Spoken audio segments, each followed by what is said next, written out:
আমি পড়ছি শ্যামপুর বাজারের পরেরটাতে, গাউসার বাজারের আগের ইটভাটাতে। ওই পাশেরটা বদ্ধ আর এই সাইডেরটা খোলা। আর এই খোলাটাতে পরিস্থিতিটা এমন হয় যে সবাই কাজ চলতেছে, এখানে কোটি কোটি টাকার সম্পদ স্টকে রাখছে। আর এই সাইডে যেগুলা ইট এগুলা চুলার থেকে নামাইছে, আর এগুলা চুলার দেব, এগুলা এখনো কাঁচাই রয়েছে।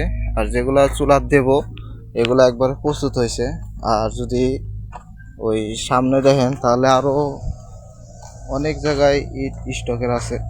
আর এছাড়াও এই পাশেও চুলাতে দেখতেছি, চুলাতে ওটাই চুলাতে ইট রাখতেছে, চুলা ঢাকতেছে এমন আছে। আর আর এখানে ইট কাটতেছে যেন ইটগুলো গরমে হয়ে যায়। এই পাশ দিয়ে আবার কয়লা ফেলায়, এই কয়লা পুড়ে পুড়ে ইটগুলো তো শক্ত হয়ে যায়।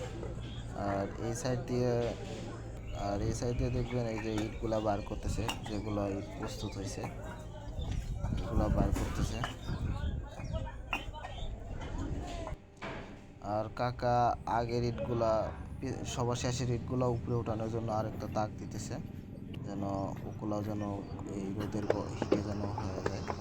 বা এরা গান গাইতেছে আর ইট বানাইতেছে।